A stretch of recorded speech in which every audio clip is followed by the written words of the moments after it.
Días a todos y muchas gracias por acompañarnos, a los que vienen por primera vez.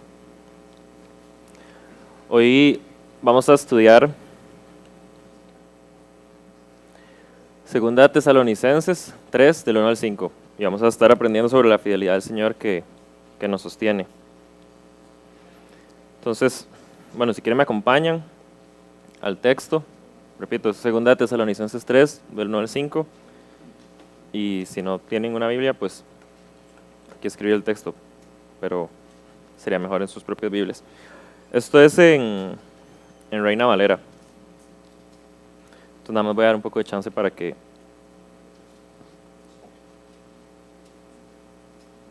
¿No se oye?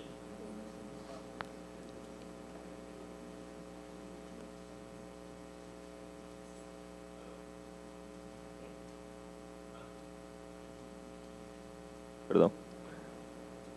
¿Se oye? Parece juego. Bueno, voy a leer, como les dije, 2 Tesalonicenses 3, del 1 al 5, en Reina Valera. Por lo demás, hermanos, orad por nosotros para que la palabra del Señor corra y sea glorificada, así como lo fue entre vosotros, y para que seamos librados de hombres perversos y malos, porque no es de todos la fe. Pero fiel es el Señor, que los afirmará y guardará del mal. Y tenemos confianza respecto a vosotros en el Señor, en que hacéis y haréis lo que os he mandado. Y el Señor encamine vuestros corazones al amor de Dios y a la paciencia de Cristo. Entonces, bueno, oremos antes de iniciar con el estudio. Señor, te quiero dar gracias por el merecido privilegio, Señor, de compartir lo que me has enseñado, Señor, por medio de este pasaje. Te pido que tu palabra, Señor, que está viva, confronte nuestros corazones, Señor, y podamos ser más como Cristo, Señor, por lo que inspiraste, Señor, por medio de tu Espíritu a Pablo, Señor. Te pido que me uses, Señor, y que en cada minuto y segundo que esté aquí al frente, Señor, pueda recordar lo pecador y poco digno, Señor, que soy de hablar de tu palabra, pero has extendido gracias, Señor, a tu iglesia y a tus hijos. Te doy gracias por eso, Señor, y te pido que en mi corazón haya humildad, Señor, y que pueda reconocer que es tu gracia, Señor, la que nos permite estar aquí. Te pido que podamos aprender, Señor, y enamorarnos de Cristo y de su sacrificio y de tu palabra en este rato, Padre. Te pido todo esto en el nombre de Cristo Jesús. Amén. Entonces, bueno, como les dije al inicio, vamos a estar estudiando este pasaje que habla sobre la fidelidad del Señor y en este pasaje específicamente hacia la iglesia de Tesalónica. Y bueno, cuando leí este pasaje y cuando estuve haciendo el estudio de los versículos, me acordé de una historia que viví hace como unos 5 años. En enero del 2017 fui con mi familia a Chirripó. Estábamos Cami, que yo creo que todos la conocen, el papá de Cami y el hermano de Cami. Entonces yo fui con mis primos y mi tío. Y en realidad fue algo bastante cansado y agotador, especialmente bajar. Y a menudo alguno de nosotros tres como que se quedaba atrás porque era demasiado cansado. Entonces mi tío, siempre que veía que Cami se quedaba atrás, dejaba de caminar, la esperaba y le decía, Cami, sí se puede, vamos, usted lo puede lograr, sí se puede. A cada rato hacía eso, como que íbamos caminando, veíamos que Cami se quedaba atrás, mi tío la esperaba, le ponía la mano en la espalda, la impulsaba y le decía que todo iba a estar bien, que ella sí podía lograrlo. Después, cuando volvimos, mi tío no estaba, pero estábamos hablando mis primos y yo sobre qué fue lo que más nos gustó, cuáles fueron los paisajes más bonitos, y Cami dijo, si mi papá no hubiera venido, yo jamás hubiera logrado hacer esto. Y no es como que mi tío la llevó en sus hombros, nada más el ánimo que le dio y estar recordando constantemente que ella podía, hicieron que ella pudiera lograrlo. Y aunque el ánimo y el apoyo que le pudo dar mi tío a Cami como padre no se compara en nada en magnitud con el ánimo que el Señor nos da como iglesia, pues creo que es un buen ejemplo de cómo el Señor está aquí para nosotros fielmente, apoyándonos en nuestro caminar como cuerpo. Entonces, Dicho eso y con esa ilustración en mente, me gustaría que podamos ver un poco qué está pasando en el texto antes de ese tercer capítulo, que es lo que vamos a estudiar.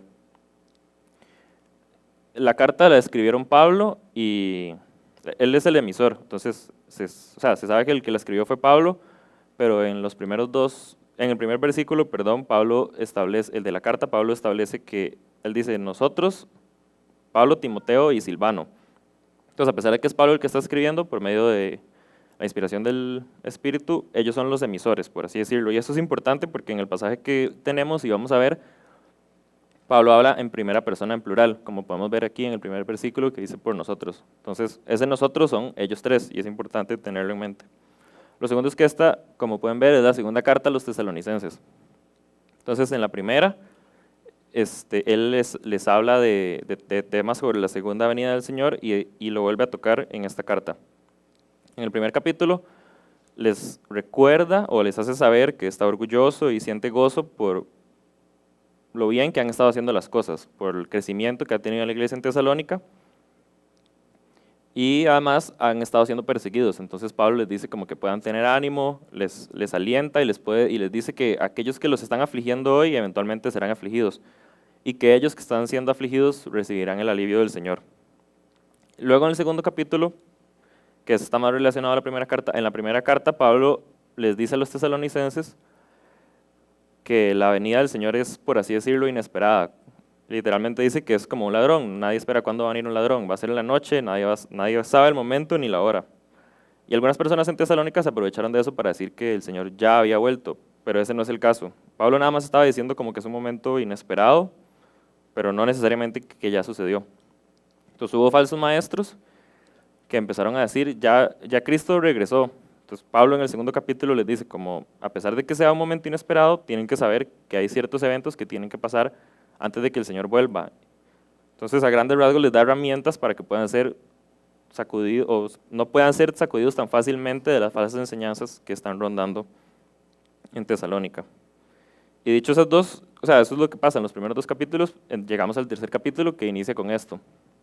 Y algo muy importante es que inicia con la frase por lo demás. Hay otras versiones que utilizan finalmente, pero se cree que esta es más acertada porque no está necesariamente cerrando la carta.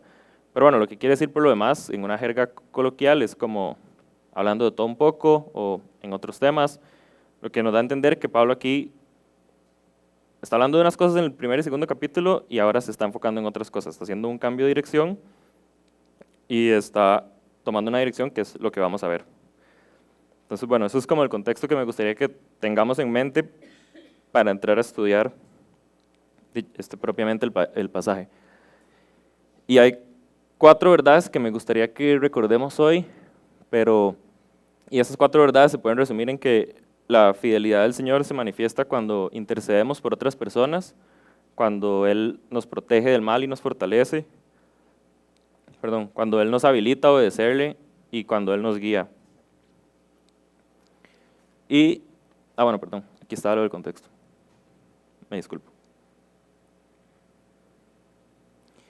Y bueno, aquí está el primer punto que les mencionaba, que es que la fidelidad del Señor se manifiesta cuando intercedemos por otras personas. Como vamos a ver en el segundo punto, Pablo explícitamente dice que la fidelidad del Señor va a proteger a los tesalonicenses de las personas perversas y malas que los están acechando o persiguiendo. Misma fidelidad que va a cumplir los 2 puntos que Pablo les está pidiendo a los tesalonicenses por los cuales oren. El primero, el esparcimiento de la palabra, y el segundo, que puedan ser librados de hombres malos y perversos. Entonces, a pesar de que Pablo está diciendo esto en un contexto específico, podemos ver cómo Pablo quiere que el Señor utilice a los tesalonicenses para que se manifieste su fidelidad.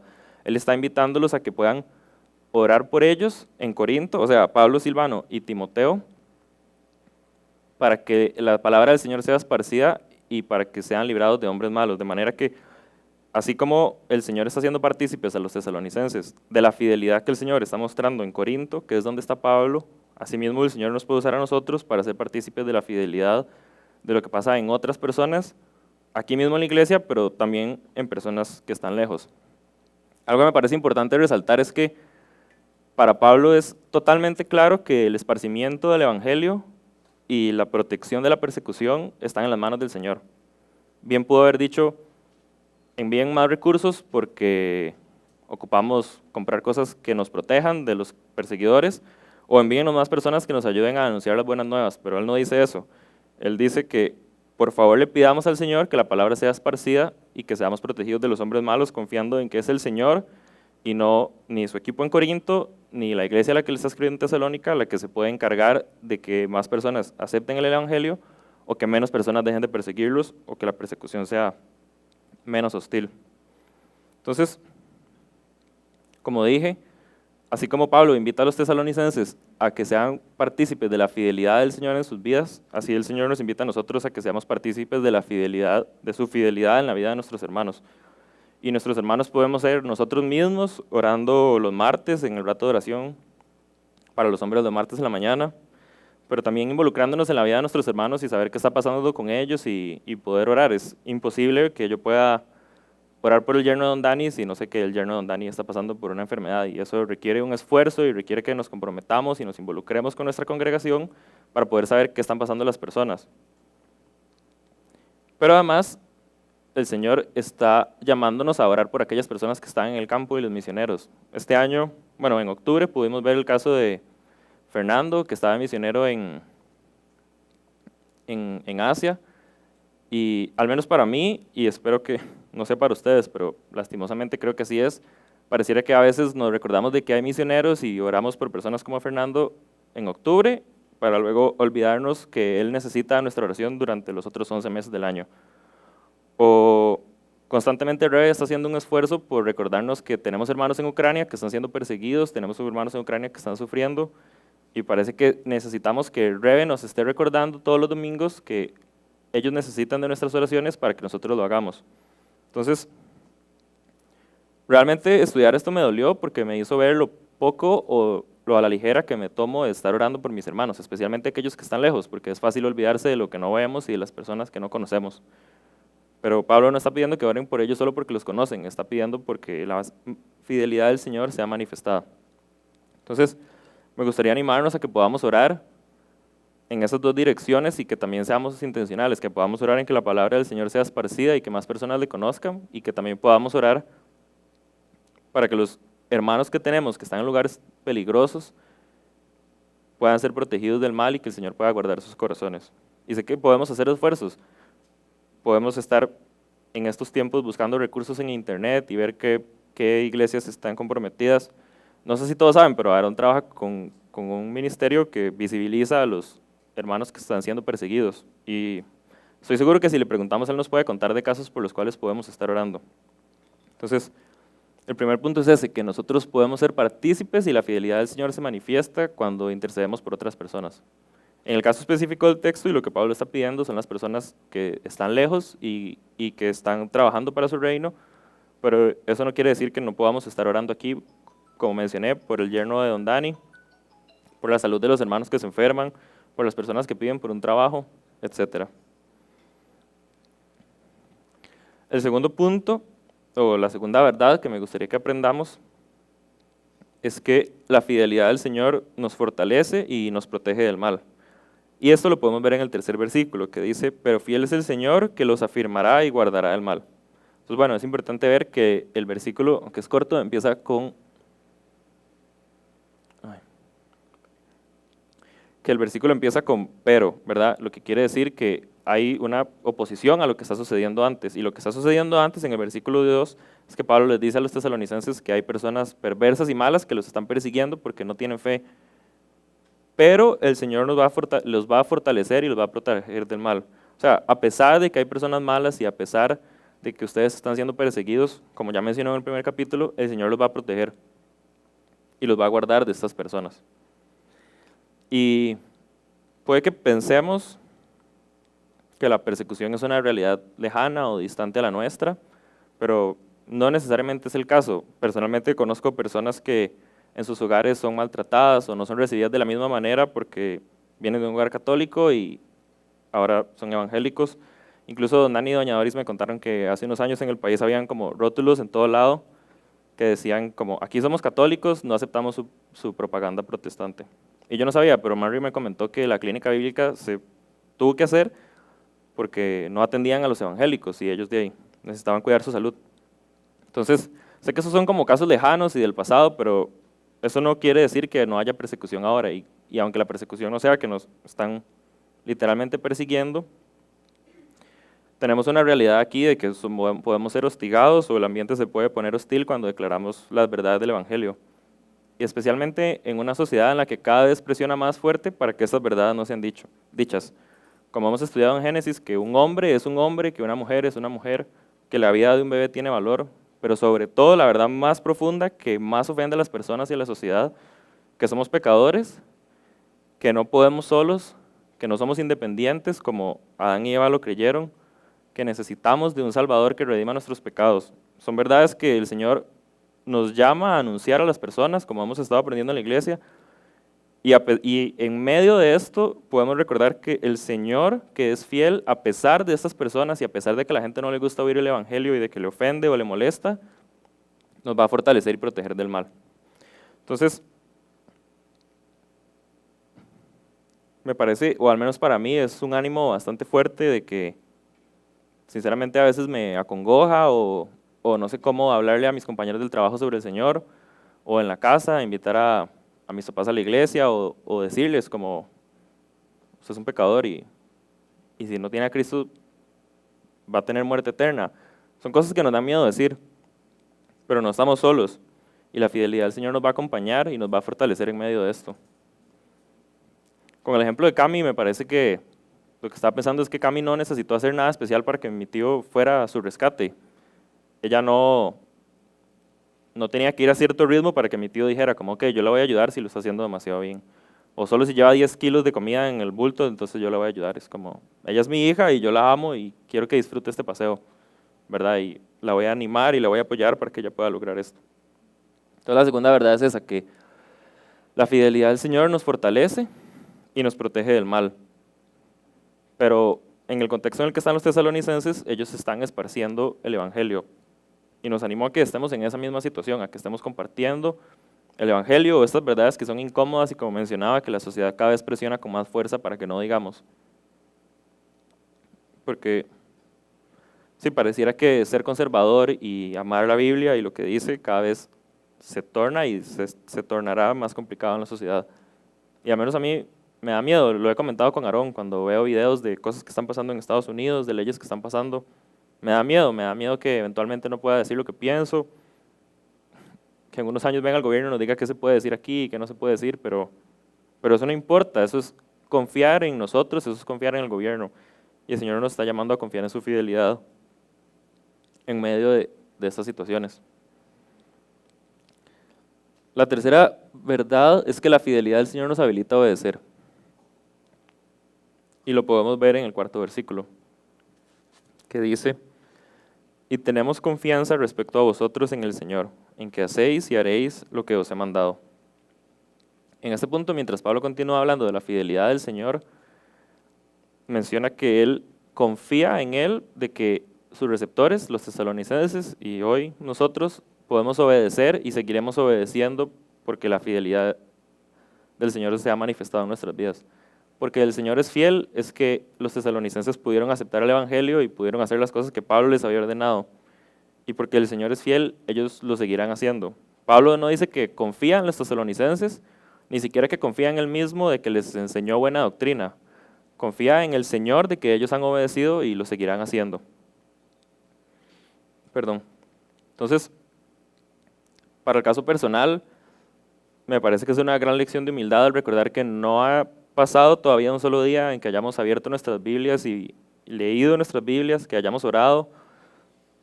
No hay una sola doctrina que hayamos logrado comprender y que sea mérito nuestro, sino que es la fidelidad del Señor mostrándose en nuestras vidas. Si hemos logrado comprender el Evangelio, si hemos logrado comprender que Cristo murió por nosotros, no es porque somos muy gatos, es porque el Señor en su fidelidad ha permitido que nosotros podamos entenderlo. Y de nuevo, esto debería llevarnos a la humildad. Es fácil a veces con hermanos o personas que no entienden ciertas doctrinas pensar que son tontos, que tienen la cabeza cerrada, que no quieren entender, que son demasiado pecadores, como si nosotros no fuéramos igual de tontos o pecadores que cualquier otro ser humano, ¿verdad? hemos logrado entender cosas y hemos logrado obedecer cada día o cada obra que hemos obedecido porque el Señor en su fidelidad así lo ha mostrado hacia nosotros. Y así lo seguirá mostrando al futuro, porque como Pablo dice, su confianza está en el Señor de que ellos podrán seguir en el futuro obedeciendo las verdades que Él les ha enseñado. Y en este caso pienso en dos escenarios, que es, si todo está yendo bien, debemos ser humildes y recordar que todo lo que está pasando es porque el Señor lo ha logrado, Él lo ha permitido y no es nuestro mérito, sino el de Él y en su fidelidad Él ha permitido que podamos hacer esto. Pero si las cosas no están yendo tan bien y nos está costando en nuestra carne buscar al Señor y orar y recordar que Él me ha perdonado mis pecados, si el Señor no se ve como algo tan apetecible para mi corazón como muchas veces pasa porque somos pecadores, podemos confiar en el Señor y no en nosotros, sino en su fidelidad de que Él nos permitirá y habilitará para seguirle y haberlo seguido hasta este momento.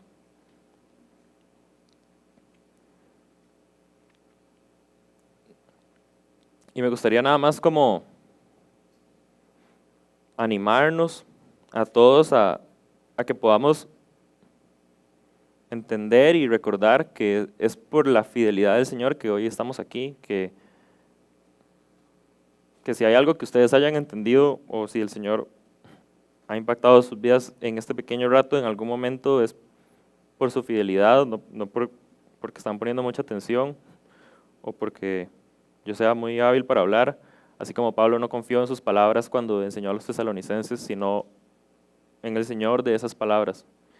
Y creo que es una oración que tengo hoy, que podamos comprender y recordar que es el Señor en su fidelidad quien nos habilita a obedecerle y a seguirle.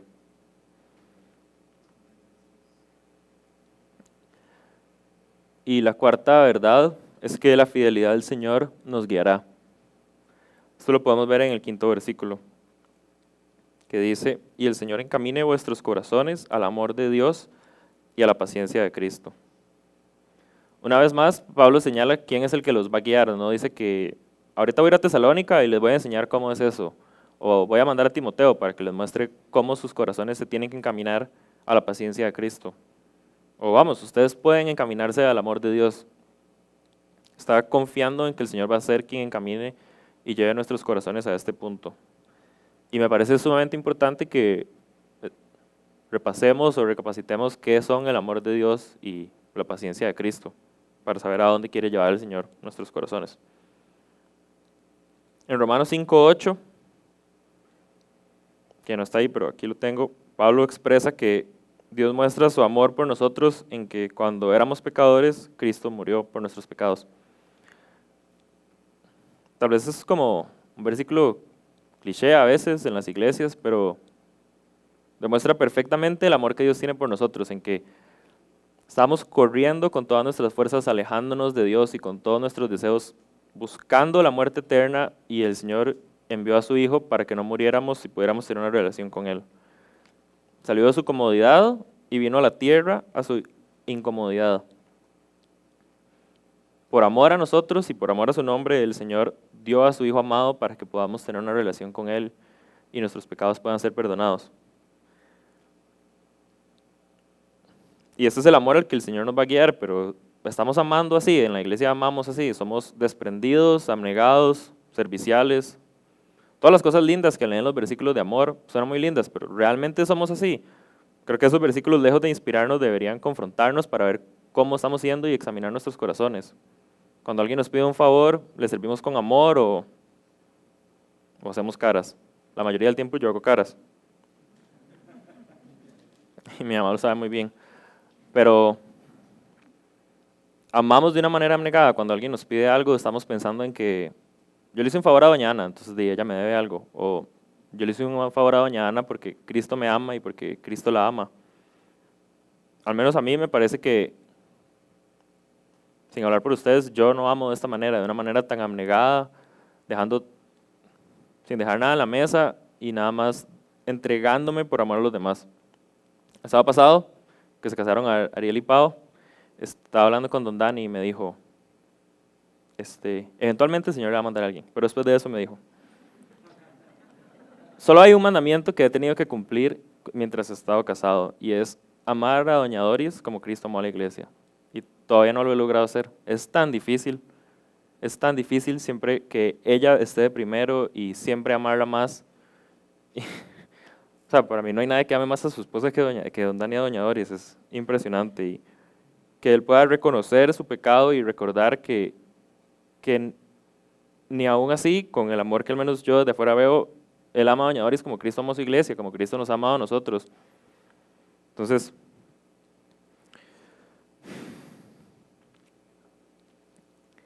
no sé, como haber estudiado todo esto es bonito porque puedo recordar la fidelidad del Señor, pero también a veces estudiar la palabra del Señor es un poco feo porque nos hace ver lo mal que estamos y lo sucios que estamos. Es el peor parámetro si uno quiere sentirse bien con uno mismo y si uno quiere tener un gran ego. Es un parámetro para recordar que siempre quedamos cortos, que nunca logramos llegar a la meta. Y de nuevo, o sea, cuando don Dani me dijo eso fue como, pero para mí usted ya logró eso. Y de ahí, él dice que no y yo le creo.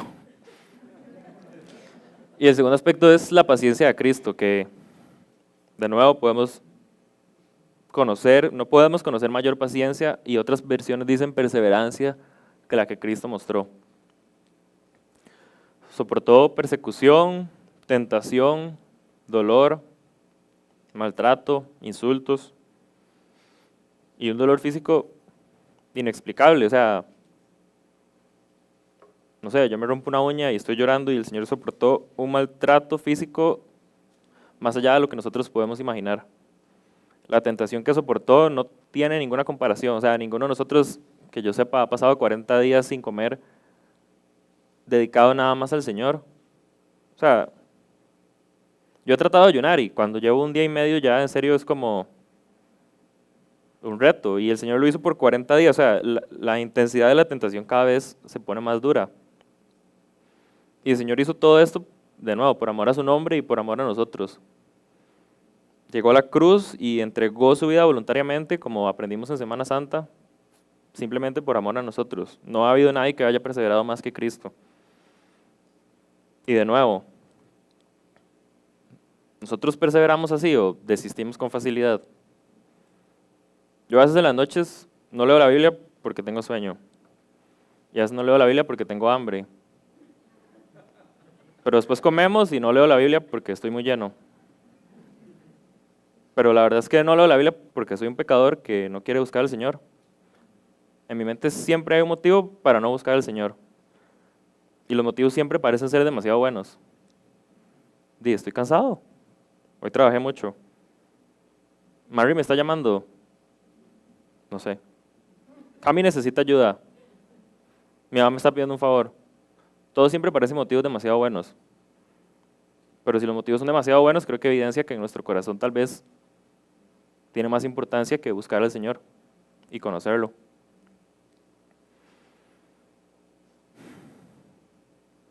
Pero a pesar de que no amemos como el Señor y no perseveremos ni cerca de como Cristo lo hizo, Pablo no dice de nuevo, sus corazones se van a guiar a sí mismos al amor de Dios y a la paciencia de Cristo. Y a pesar de esas cosas, Pablo tampoco dice, mi guía los va a llevar a la paciencia de Cristo y al amor de Dios. No va a ser Manry, ni va a ser Don Dani. Va a ser el Señor quien permita que amemos de la manera en que nos ha llamado a hacerlo. Va a ser el Señor quien le permita a Don Dani algún día poder decir, creo que amé a doña Doris como Cristo amó a la iglesia. Y bueno, vamos a estar ahí con Él celebrando. Y va a ser el Señor quien permita que perseveremos como Cristo, que las excusas no sean un motivo, que el Señor sea el fruto invaluable que el Señor desea que sea en nuestras vidas, que el Señor sea nuestra única porción y nuestro único aliento. Y es como, de nuevo, desalentador ver la condición de nuestros corazones, pero alentador recordar que es el Señor quien nos va a llevar ahí. Y es el Señor en su fidelidad quien va a transformar nuestros corazones para amar como Él lo ha hecho.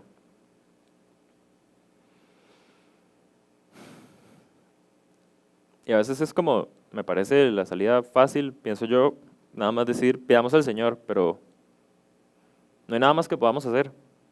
No hay una sola cosa que yo pueda hacer para salir y decir, hoy me va a pedir un favor y no voy a hacer malas caras. O si choco, todo va a estar súper bien, no me voy a preocupar, voy a amar a la persona, etc. No hay un solo gramo en mi persona que sea capaz de hacer eso. De manera que solo nos queda orar y digo solo porque a veces en nuestro afán por controlar las cosas sentimos que eso no es suficiente. Aarón me ha estado contando como que el seminario se puso duro. Y a veces le pregunto, ¿cómo puedo ayudar? Y me dice, ¿puedo orar por mí? Y la verdad me frustra un poco, ¿verdad? Como yo quiero hacer más, no sé. No sé qué, porque no me ha dicho qué, pero yo quiero hacer más. Y al menos para mí, en mi corazón, es un gran recordatorio de que no confío en que lo único que Aarón necesita es la fidelidad del Señor mostrada en su vida. Terminando el seminario, lo único que él necesita es que el Señor en su fidelidad lo anime y lo empuje a terminar el seminario. Y así a todos nosotros.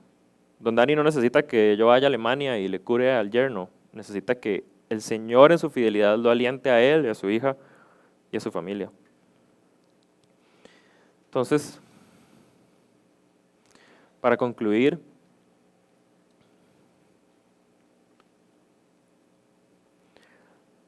es el Señor quien, por su fidelidad, esparcirá su palabra aquí en Costa Rica, ojalá por medio de nosotros, en Ucrania, en Myanmar, como el caso que Rebe nos ha comentado.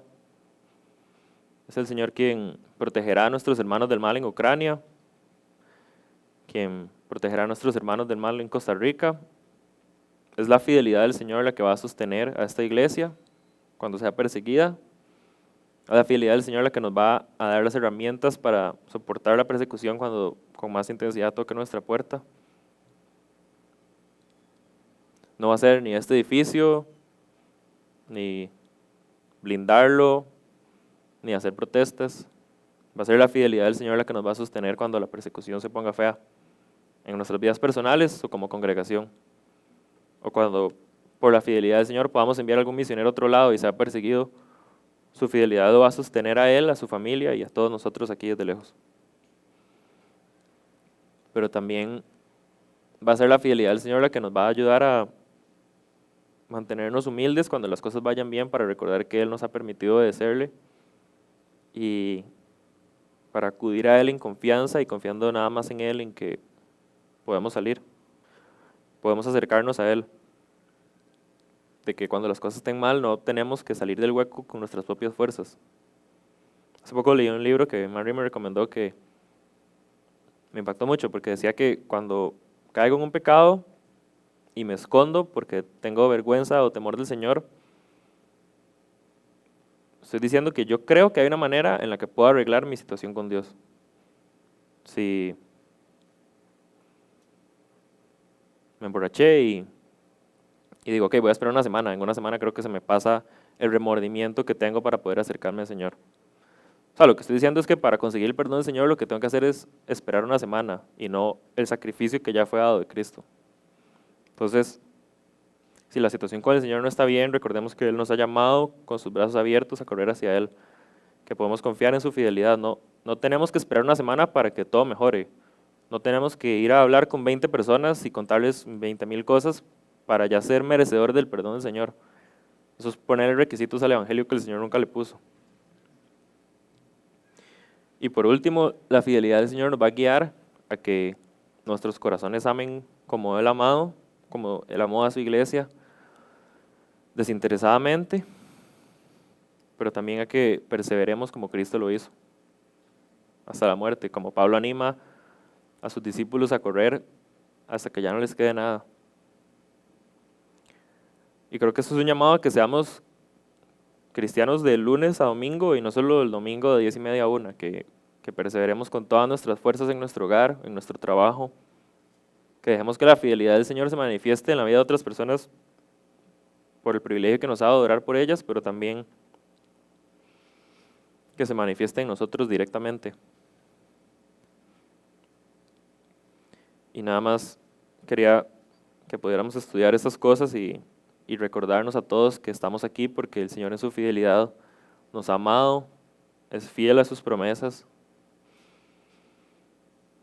y nos va a guiar a que seamos cada vez más como Cristo. Oremos.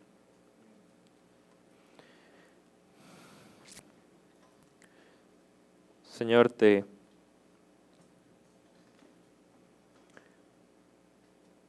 doy gracias por este espacio, Señor. Gracias porque te llevaste todo mi miedo, Señor, y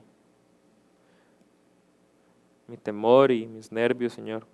Gracias por tu amor y tu fidelidad en este rato, Señor.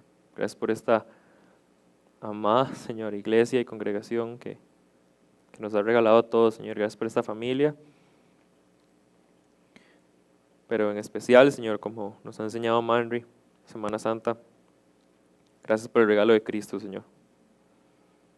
No es nuestra familia, ni nuestro trabajo, ni nuestra casa, el mejor regalo que nos has dado, Señor, sino